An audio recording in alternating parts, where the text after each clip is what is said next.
Peter, I've got 102. So let's go ahead and get started.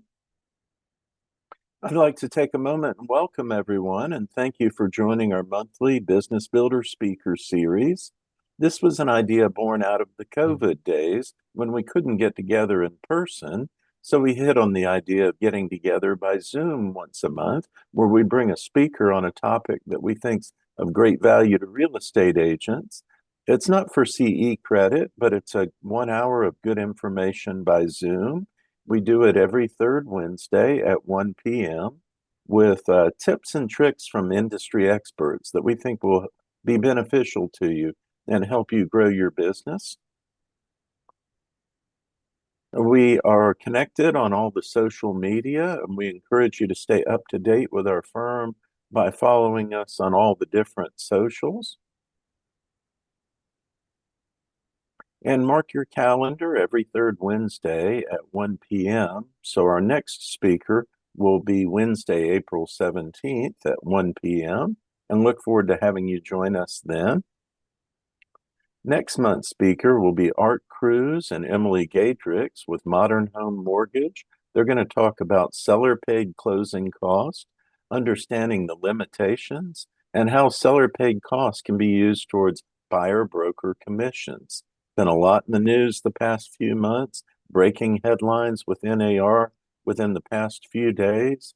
The GAR forms have been revised to allow for seller-paid closing cost credits to be used by the buyer towards their commission expenses. So it's a great and very timely topic that we'll be covering next month. So tune in next Wednesday, April 17th at 1 o'clock for some information on this topic. We thank you for joining us. We know that you're busy and we appreciate you giving us your time. To make the most of your time, we encourage you to ask questions. It's a small group. You're welcome to do it either verbally or you can participate on the chat box, and I will monitor the conversations and throw out some questions. I'd like now to introduce this month's speaker and my friend, Peter Pasternack, founder and host of the Real Estate Connections Group, Intentional Marketing to Grow Your Database. We're going to talk about how to use networking to grow your database and business relationships. And we appreciate you being here and are especially thankful to our guest host today, Peter. So Peter, I will let you take it away and you should be able to share your screen. Thank you, Doug. Thank you, Doug. I appreciate that. I'm just going to make one request is most people do not have their cameras on. If you can do that, doesn't make a difference what you look like. It's very hard to do a presentation with all black screens looking at you out there. So if you could, I would appreciate that. So first of all, let me thank Doug and Schaeferts and Dean. I have a long-standing relationship with them. And of course, Schaeferts and Dean is the exclusive residential closing company for my company, Real Estate Connections. So I appreciate all that they do. And if you haven't used them, I'm sure you have, or you probably wouldn't be on here. They are absolutely the best in the industry. So what I'm going to talk about today is, I think everybody realizes that it's really important to increase your database, right? Your database equals money. And over the years, I have created a database that has well over now 50,000 people. And a lot of people have said like, wow, how did you get that? And I always say it's really one day at a time that I've gotten it. I really every day work on my database. And I'm going to show you today the two ways that I use on a daily basis to do that. The first is networking. And the second is LinkedIn. So the networking, I don't have a PowerPoint. I'm going to walk you through that. And then I'm going to share my screen when I get to the LinkedIn to show you so you can see in the screens the stuff that I do. And like Doug said, it's a small group. It's interactive. If you have questions, feel free to unmute yourself. And I'm happy to interact with you. And actually, during this part, when I'm talking about networking, I'm gonna I'm gonna try to be interactive with y'all. And so I appreciate if you are interactive with me, you get more out of it. All right, so I believe networking is actually one of my favorite things to do on there. I'm lucky I host 2 live networking, real estate networking events a month. The first Tuesday in town, the third Tuesday in Alpharetta. And so my first question is, if you want to raise your hand, how many people here, if I said, do you think you're good at networking? Raise your hand if you think you are. Partway, halfway up. Halfway? All right. All right, Doug. Should we call on somebody? Should I call on somebody or should I take you on here? How about if I try Well, calling on someone? go for it. All right, Dora, I see that smiling face on there. If I can get you to unmute yourself, I'm just asking a couple questions. It won't be painful, Dora, I promise. Okay. How are you, Dora? I'm doing well. How are you doing? Awesome. And are you a realtor? Yes. Great. And who you with? I'm with a Realty Resource. Okay. And how long have you been in the real estate industry? Um, I started back in 2004. Okay. So yeah, so you've been through the good, the bad, and the ugly, as I call it out there. Exactly. All right, Dora, let me ask you this. The last networking event you went to, did you go in with a goal? Yes, I always go in with a goal, but it doesn't necessarily mean that it'll come out the way I Okay. wanted it to come out. All right, so the last, well, goals sometimes we know we achieve and sometimes they don't, but you got it. I always say it's important to have one. So the last networking event you had, what was your goal when you went into it? Well, I usually go in and say that I maybe connect with maybe 10 to 12 people. But a lot of times that does, well, you may connect with them, but you may not get all the information from them that you want to get from them. Okay. So I first of guess. all, let me commend you because you a lot of people when I ask them their goal, they say something like, I just want to meet as many people as possible. And of Hmm. course, that's not a goal because it's not measurable by when. And if you don't have a measurable, you said 10 to 12 people, it's a wish and not a goal on there. So good job with that. All Okay. right. So you go in and your goal is to make 10 to 12 people, and I like that. All right. And do you have in your mind afterwards how you're going to follow up with those people that you meet?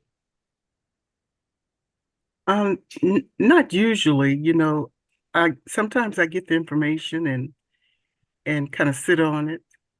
Okay. All right, so Or Jory, I think I'm gonna help you a lot today. okay. Okay. So what I'm going to do is to give you like a little outline here is I'm going to show you, tell you what my goal is when I go to networking event. I'm going to give you some wording that will help you get to the next step.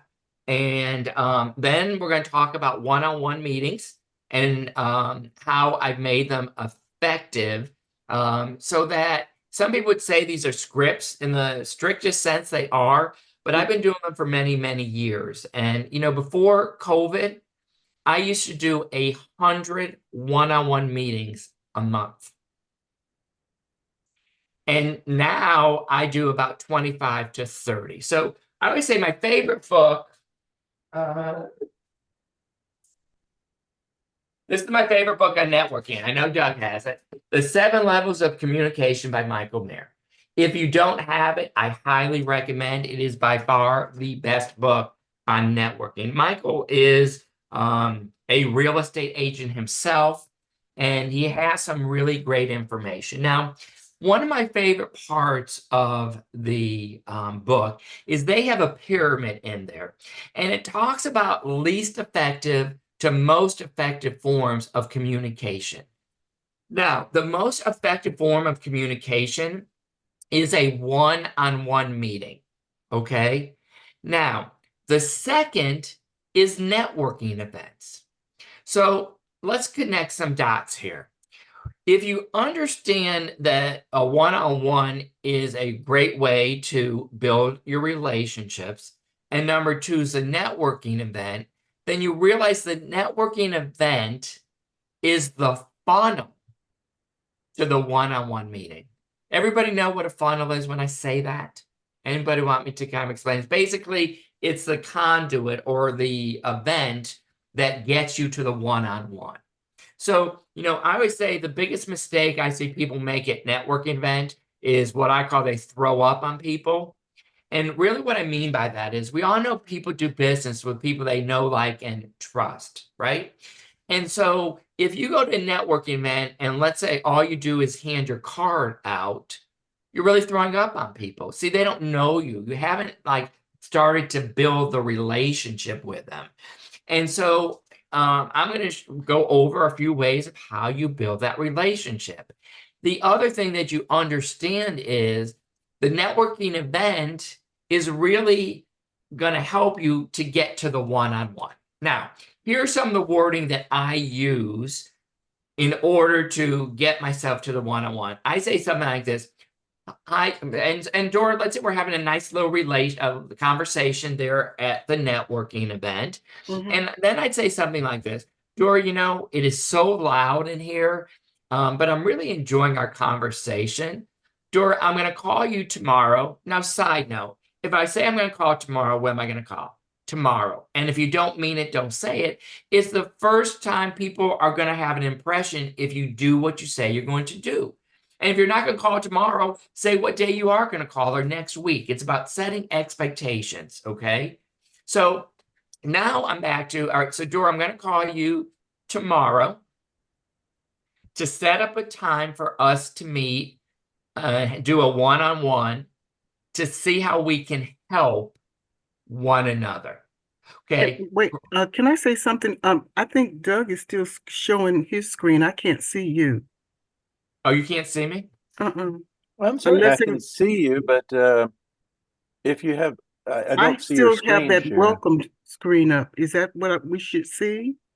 Do you have a screen share? Okay, that's better. It's all right. Perfect. Thank you, Doug. Okay. All right. So I'm going to repeat that and stuff because I use this wording quite a bit.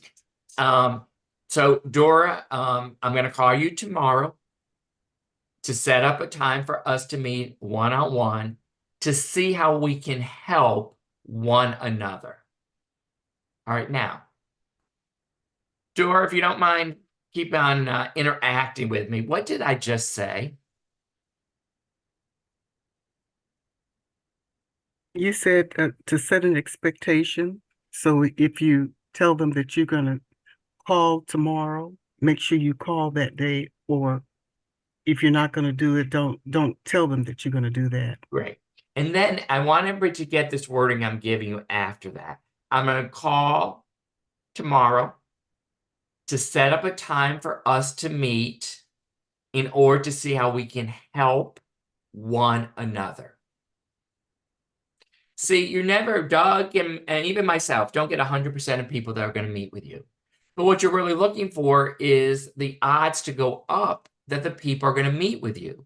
So when you say that you want to see how you can help one another, I'm be honest, most people, what they hear is that you're going to help them.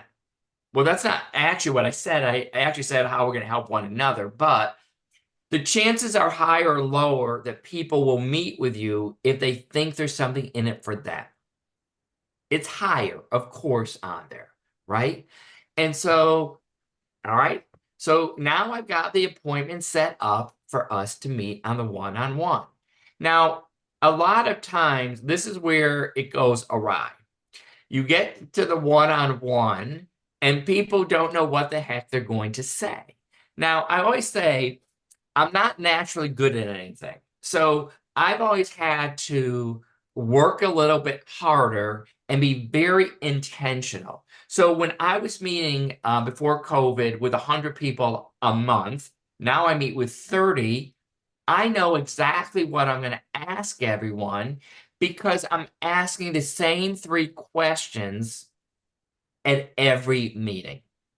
Now, what I like about that is, I always talk about, there's nothing worse when you meet with someone and you can tell they're doing everything but like looking at you. And if you don't know what you're going to say, when the person's talking, you're in your head thinking what you're going to ask instead of listening to what they're telling you out there. And you want to make sure that you have your focus on them. Okay? All right. So Doris, since you're my helper here on there, we're gonna play this out on here. So if I can unmute, so let's pretend you and I are in a one-on-one, and when I ask these questions, I'm gonna tell you what the 3 questions are. Now, please know if I was doing this, I wouldn't say this is question 1, question 2, or question 3, but I want to make sure you all are getting this. So, all right. Now, let me just say this before. What nobody has asked me yet, but I'm just going to answer because I get this question a lot, is like, Peter, what happens if like the other person starts like dominating and they're talking about themselves, right? Because this does happen. And so you don't want this to be a therapy session. You want this to be advantageous to find out what their business goals are. Okay. So I'd say something like this. Dora, look, that's a great question. And we can set up another meeting for that. But today, I want to find out about you and how we can help one another. So I kind of keep it on the track to make sure that it is fruitful for both parties. All right, Dora, now if I can have you unmute yourself, we're going to start with the 3 questions. And I'm going to start with question 1 is, Dora, tell me what your goals are for the next 12 months. Well, I have a little piece of land that I want to go ahead and build a house on. And that's number 1, okay? Or you want me to tell you all 3 of them, or you can tell me, yeah, you can tell me. It's the floor is yours. So I never say anything. I just let them tell me what they are. And once I get that house built, I want to move into that house, and then I still have another piece of land left that I'll go ahead and build some condos on, and I want to market those condos. Okay. Put them So on the let market me and just sell give them. you. Can I just give you a little mentoring, Dora, to have a permission to do that? Okay. Okay. So those were great. Let's put it by when. So when you're doing that, is your goal within 12 months to do that? Yes. Okay, great. And I want a clarification just so that, if you don't put any type of time, it can happen. So, all right. So now we're going back into the stuff. All right. So, Dora, if I understood, you have a piece of land that you want to build some houses on and move into. And then you have another piece of land that you'd like to build some condos on. Is that correct? That's correct. Okay. Now, besides Dora, I've got Brittany, Sandra, and Tracy. I want one of you to unmute yourself and tell me what I just did with Dora.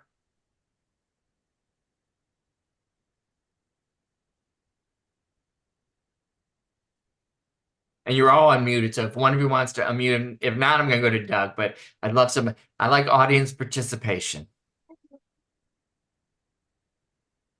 All right, Doug, so they're not there and stuff, so I'm going to come to you. What did I Brittany has unmuted. Oh, Brittany, great. All right, hi, Brittany, how are you? Hi, how are you? I'm awesome. What did I just do with Dora? You just pulled out her plans. You found out exactly what she intends to do and how you can help her. Great. Now, I did something else. Oh, I don't know. Okay. Now, let's go back to, remember what we're doing is trying to build a relationship here, right? I repeated back what she told me her goals were. Right? I repeated back that her goals were, she had a piece of land, she wanted to build on it and move into it, and she had another piece of land that she wanted to build condos with. So, Brittany, why do you think it's a good idea when somebody gives that to you that you repeat back what they told you? I'm guessing it's just to clarify, let them know that you're listening and that you understand exactly what it is that they need. Perfect. Did everybody get that? I want Dora to know I was paying attention to what she told me. Because have you ever had a conversation, and let's say you're married and have a spouse or boyfriend or girlfriend, and you know the heck they're not listening to what you say? Yes. Everybody's laughing. Of course you do. And that doesn't make you feel good. So when you know somebody's listening to you, it makes you feel better. And again, we're trying to build a relationship. I want her to know I am focused on listening to what she tells me.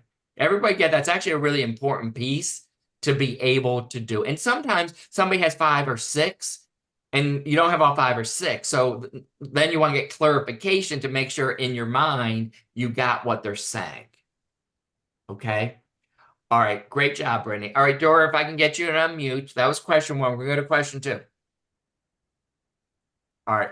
Question 2 is, what do you think your biggest challenge is going to be, Dora, to achieve that goal?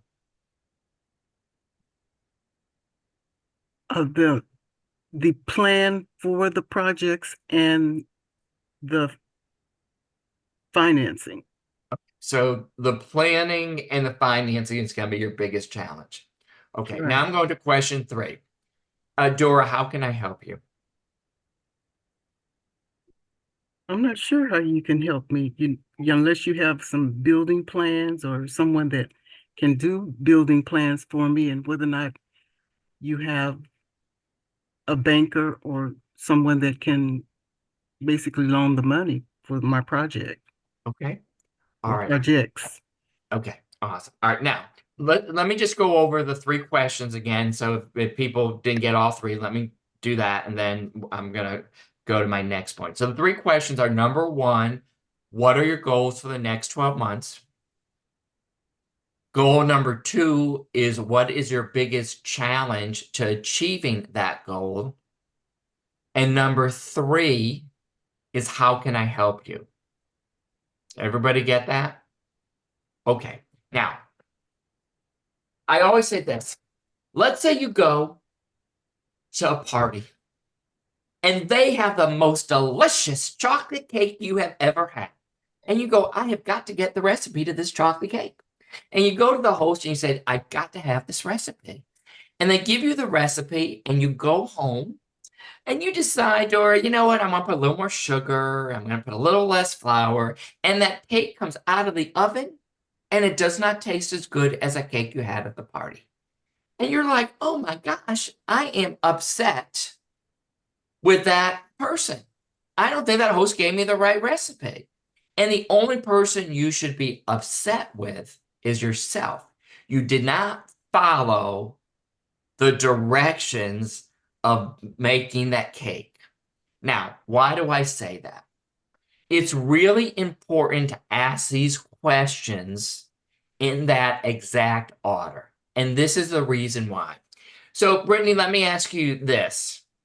Let's say you and everybody who I have my one-on-ones, just so you know, I live in Sandy Springs. I do this at a Dunkin' Donuts in Sandy Springs so that I'm able to time block my meeting. So, Brittany, you and I are having a one-on-one, and I ask you those same 3 questions. When I'm done asking you those questions, what do you think typically happens at this one-on-one meeting? I would think that you set a plan in action Okay, great. And you follow up. okay, all good, but there's actually one more thing. Okay. What typically happens after you're done, that person is going to ask you the exact same questions you ask them.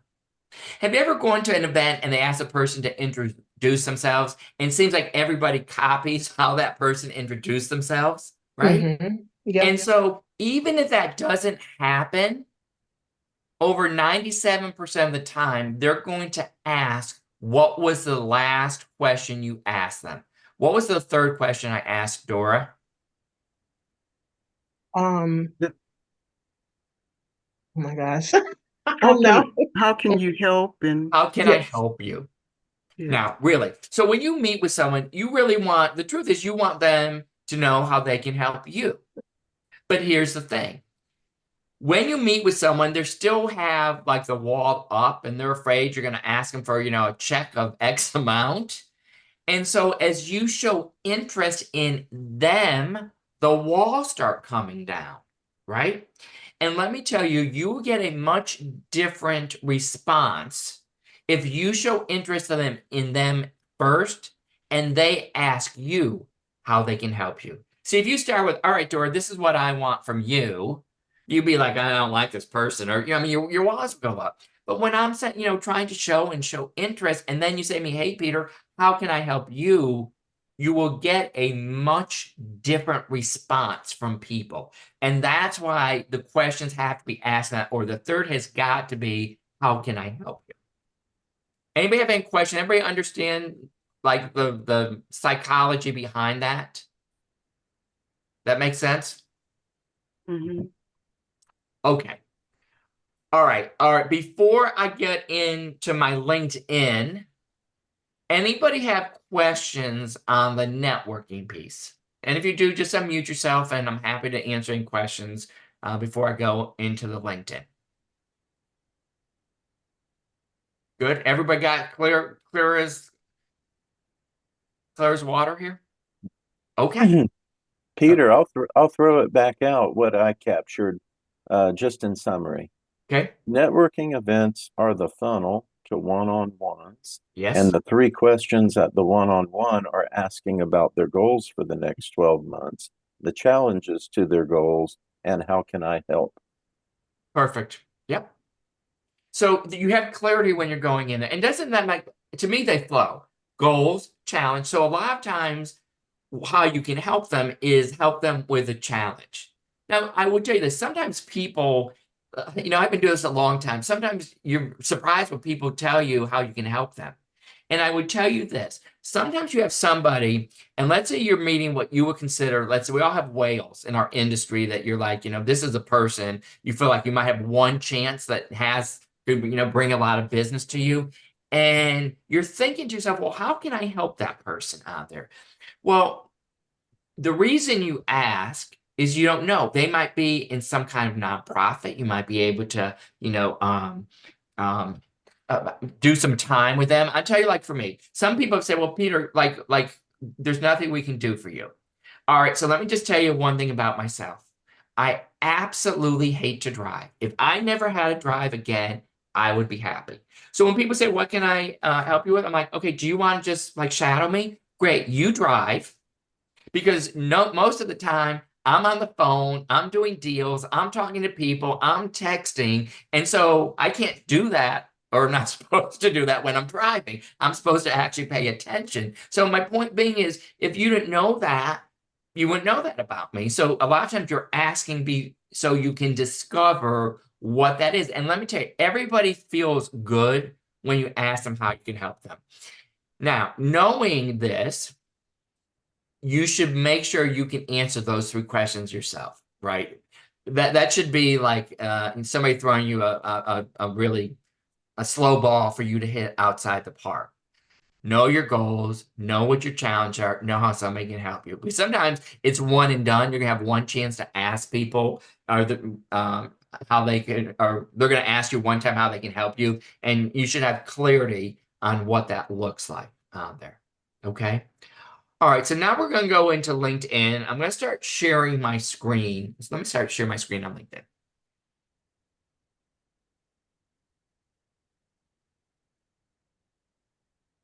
All right, give me 1 second here.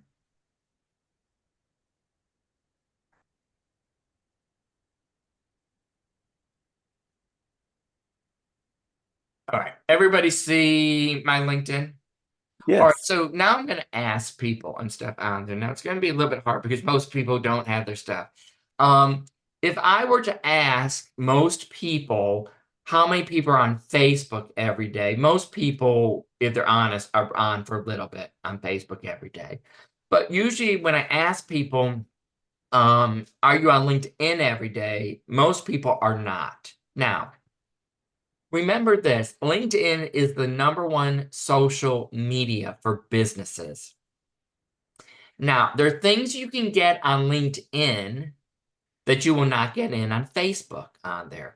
And when I say this, unless you go in and you're smart enough to go in and change your settings. See, sometimes I'm not smart enough. We all start our settings doing and realize you could change some of this. Now, I'm going to give you a live example.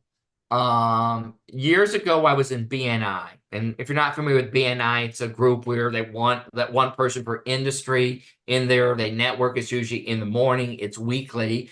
And I've been on LinkedIn for many, many, many years. And so I had a realtor in there, and I was showing her what I'm going to show you.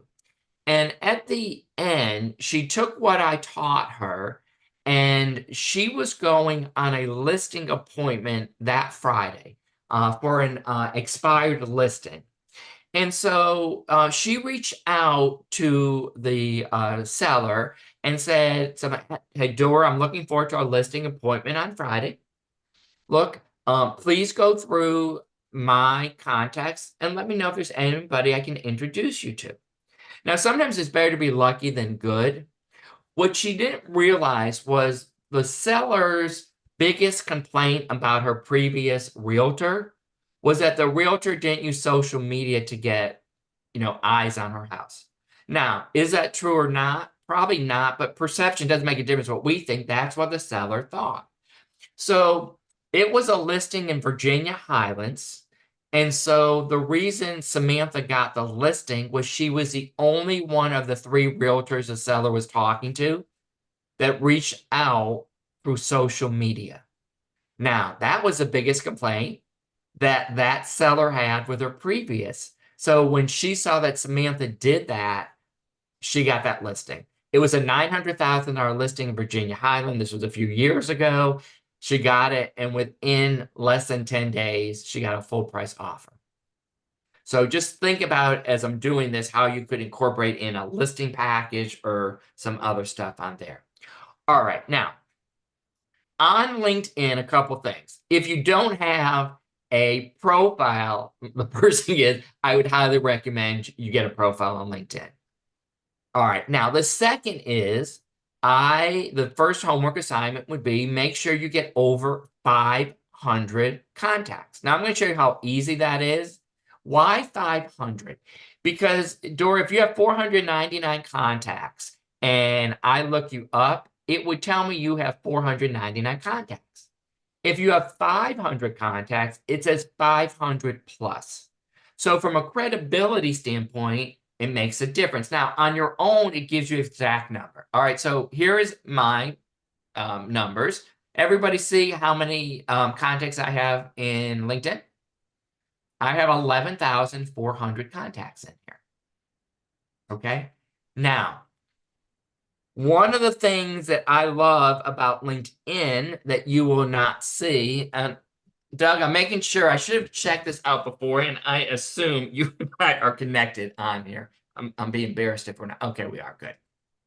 All right, now, when you pull up somebody's name, to the right, you're going to either get the numbers 1, 2, or 3. So let me explain, make sure you understand. A 1 means Doug and I, right here, are, we're connected. Now, if Doug knows Dora and I don't know Dora, the number would be a 2. A 2 means there's one person in between you have common, but you're not directly connected to that person. And if Dora's connected to Tracy, and I'm not Tracy, would be a 3. It only goes 1, 2, or 3. Now, let me tell you the importance and the differences between a 1, 2, or 3. Number 1 is I can get his contacts. Now, under his contacts, he has his website and he's got his email. Doug, can I just give you one recommendation? Certainly. I would put your phone on here. If people are doing this, you'd want them to be able to connect. I think it's important. It's just my personal thing to put your phone in there. So whether it's your office number or your stuff, because a lot of times people, if you don't have a phone, they're with an email, they don't do that. Just I my see. personal experience. All right, but you notice how I got Doug's email?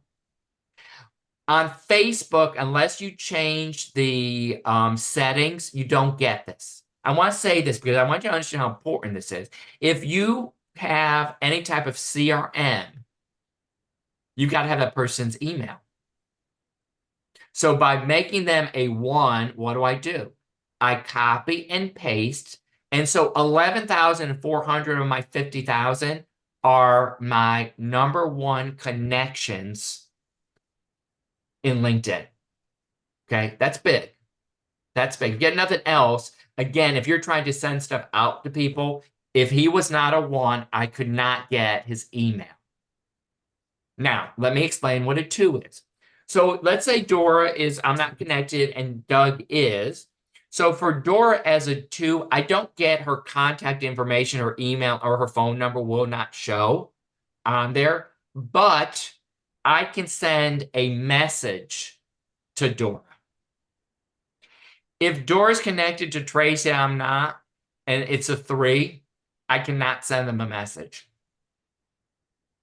A 1, you get their contact information to use for, putting in your business, your CRM. A 2, I can send them a direct message, and a 3, I cannot send them a direct message. Now, if you're trying to make one of those 3s a 1 or a 2, what you could do is it will show you some of the groups that they're involved in. You could join, like Doug is, he has like a Mortgage Bankers Association. If you join that and you have one group in common, for a 30-day period, you can send up to 15 people a message. But it's easier if you try to connect with them because there's not a limit to that. Everybody get the difference between 1, 2, and 3? All right, now let's go to me what I consider the most powerful part that most people don't really know on here. Now I might need. All right, let me go to my home network.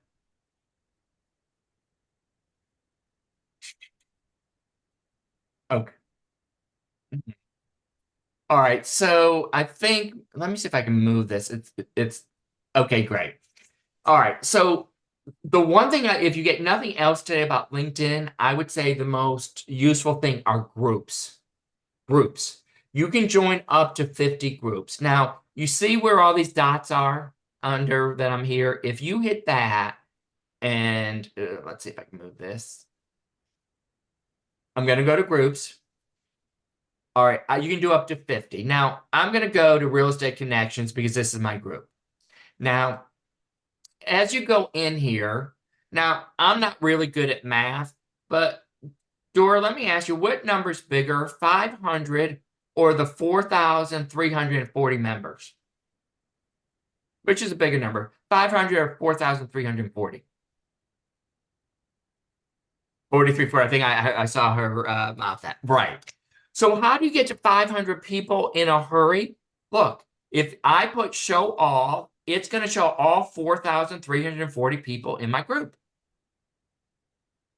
All right, now, what do I do? All right, now you can figure out it's got a little bit more of the informations on here. I could go ahead. Now, what I'm going to tell you, you can do on a computer, but not on your phone. So let's say I decided with Elise that I wanted to connect with her, okay? I'm going to put connect. And when invitation got sent. Oops, I should have put message. No, let me try this with someone else. Not that's big on here.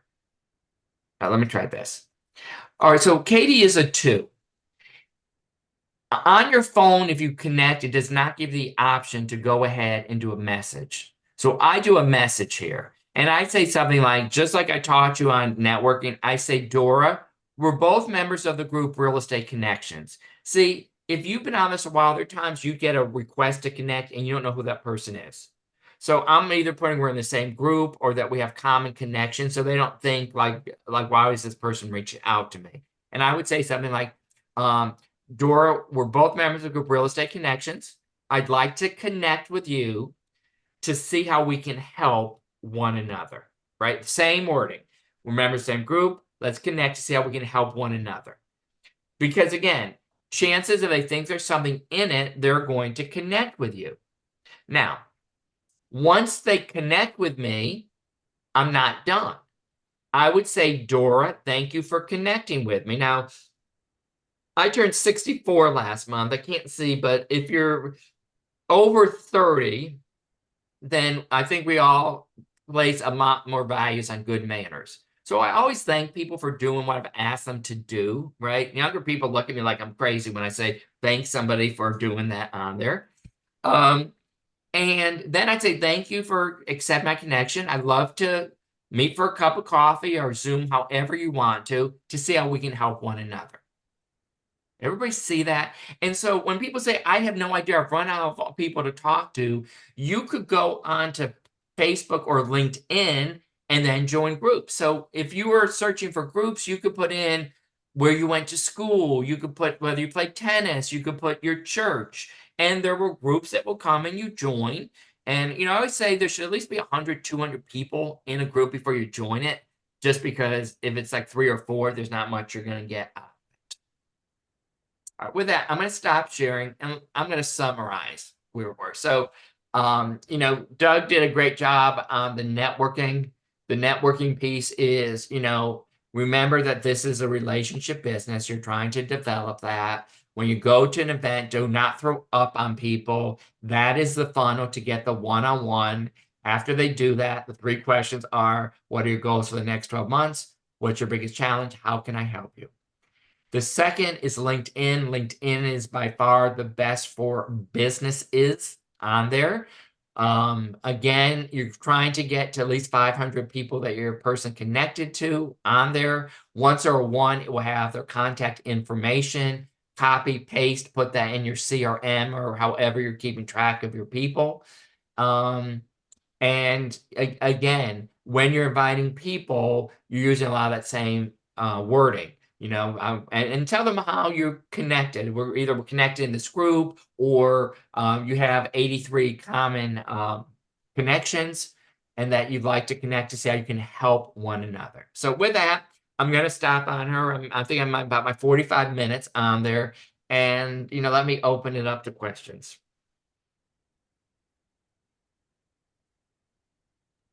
So when you give us these kind of rules for networking or like this overview, is that going to be across the board for anything, or are we talking just real estate?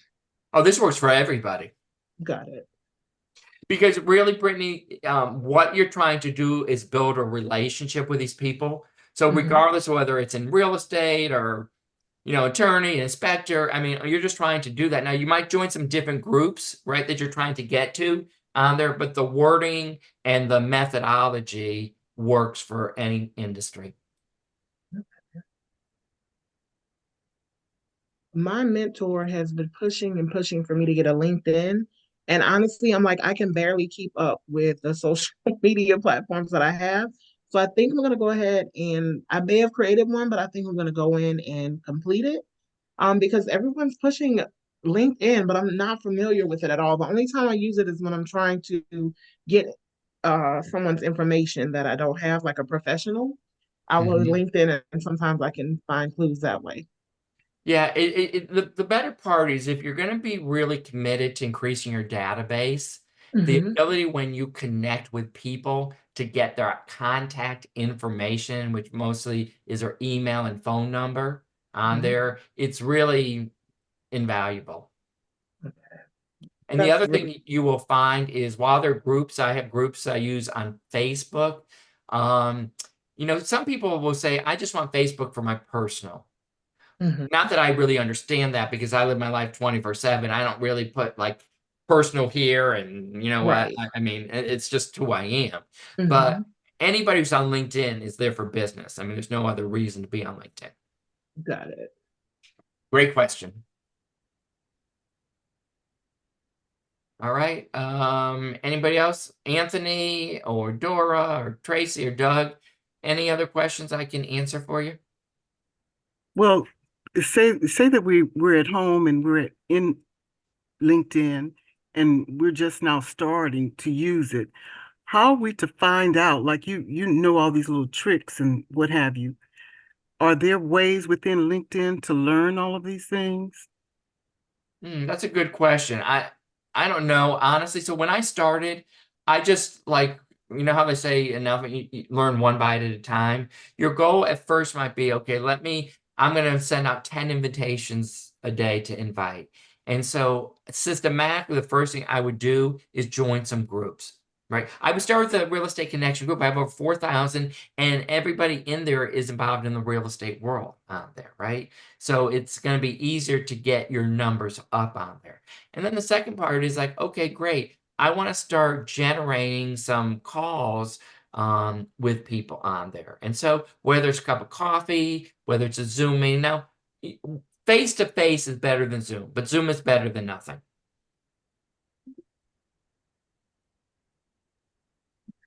Zoom or phone. Yeah. Okay, well, I have another question. So, Sure. can you give us, this may sound silly. So, I guess I like to think that I network, but it's more of it's like a different approach. I guess it's not intentional. It's just kind of happens. But with this kind of intentional networking, can you give us like an example? So you have these groups and there are other agents and there are inspectors and business owners. Can you give us some examples? Because I can't, I mean, I know with an agent, if I could meet with them, what I would say or what I would expect them to say, I can help them with, or an inspector or something like that. But can you give us some examples of different professionals that we would meet with and what we would connect on? So that's a good question. So let's just start with and Brittany, are you a realtor? What do you do? Yes, I am a realtor. All right. So let me start with a question I get most times. So I don't know if you heard me, but I run 2 live real estate networking events a month, the first Tuesday and third Tuesday. And I've been doing it for 14 years and only missed 14 months during the pandemic. So the first question I used to get from realtors were, why would I, as a realtor, go to other events where I'd meet other realtors? And my first, I used to answer that question, Brittany, of, well, you might be able to get like a 25 or 30% referral fee. I mean, you got like your certain geographical region and, you kind of maybe have some partners with that. But probably 7, 8, 9 years ago, I was teaching this class live. And I was it was so much fun. I was at the place where there was an 80-year-old realtor. Her name was Mary. Mhm. And she said, honey, now, look, I remember before we had this internet thing out there. She said, I used to go to networking events because there were always like some realtors that when their name came up, you were like, I'm not going to show their property. This is going to be the most difficult transaction. And every time I say that, you could see these realtors going, okay, we know those names. We don't want to show Right. the house. And she said, I go so that I don't have that reputation. So people want to show my listings. So my experience has been with realtors is if you meet someone, you guys are collaborating to get the transaction done instead of like fighting each other out there, right? Because there's just something when you met that person, it's a little more difficult to do, and be kind of like not polite. Now, the other folks, Brittany, look, some of the people, as a realtor, you're the quarterback. There are people going to say, who do I use as an inspector? Who do I use? And fill in the blank. And so when you're going out, sometimes you get to meet people that you like, that you feel comfortable. And remember, when you're going to stuff, not only are you building names, but there might be looking for other partners, right? So it's a two-way street. So those questions that you ask is a way of kind of like getting to know the person better. But just like in life, there's some people that you're going to feel comfortable with, some people you aren't. But if you're not out there and people don't see you, it's really hard to grow your business, especially organically. And again, you're trying to build relationships with these people. Got it. That's very helpful. Okay. Great question. The other thing I was going to add, Peter, it piggybacks right on what you were saying, is some of the best networking is with people that they're not in a position to help me directly.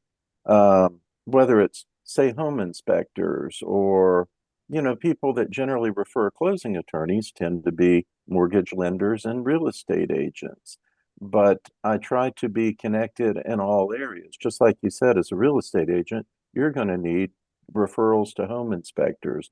So I try to meet as many people as I can in the industry, and it's always a great pleasure when I'm able to refer someone. If you or Dora or Brittany said, I need a home inspector, I'd say, great, I know three of them. Then I want to be known as someone who has, for lack of a better term, connections, Yeah. somebody who knows people and can introduce people, because that's one of the surest ways to get your phone to ring. Um, what I do is real estate closings, but I tell everyone, if you need an attorney, call me. If I can help you, I will, but if not, I'll help you find a good attorney. And last night at our real estate connections, I was talking with someone. They were going to need services that I didn't provide, and I said, no problem, reach out to me. I've got three attorneys that do that kind of law, whether it's probate or litigation or what have you. So you just want to be in the role of being able to be a connector. And I love that. And here's the thing is when you do that, you don't know who else they know that needs your services, right? So sometimes it's not like the first connection, but you get that reputation of being a helper, connector, and you kind of move up when somebody else is asking for the person. So it's a pay it forward mentality. Got it. All right, that's all that I have. Well, Doug, I appreciate you letting me come and do the presentation. I hopefully gave some valuable information, and I hope everybody has a good day. I'll turn it back to Doug. Peter, thanks so much for being our Thanks, Peter. guest host today. It's always a pleasure to see you and to work with you. And we appreciate you joining us today and sharing your time, your wisdom, and your expertise. I just want to take a moment and thank all of our guests for joining us today. We do record our Business Builder Speaker Series. We're going to clean up the video. We're going to add our credits and theme music and whatnot and post them on our YouTube channel and on our website. So if you go to shafritz-dean.com, in the Resources tab, you'll find a link to all of our Business Builder Speaker Series, which is great for two reasons. If you've enjoyed our time today, you'll be able to go back and see it. And you can also refer your friends and say, I had a wonderful presentation. Go to Shafritz and Dean, and there's a library of other videos that you'll find helpful and interesting. Be sure to join us next month, Wednesday, April 17th, when we're going to talk about limitations on closing costs and how closing costs can be used in the new world to help buyers offset their buyer commission obligations. Thanks again, Peter, and everyone. We look forward to seeing you soon at the closing table. Thanks for joining us today.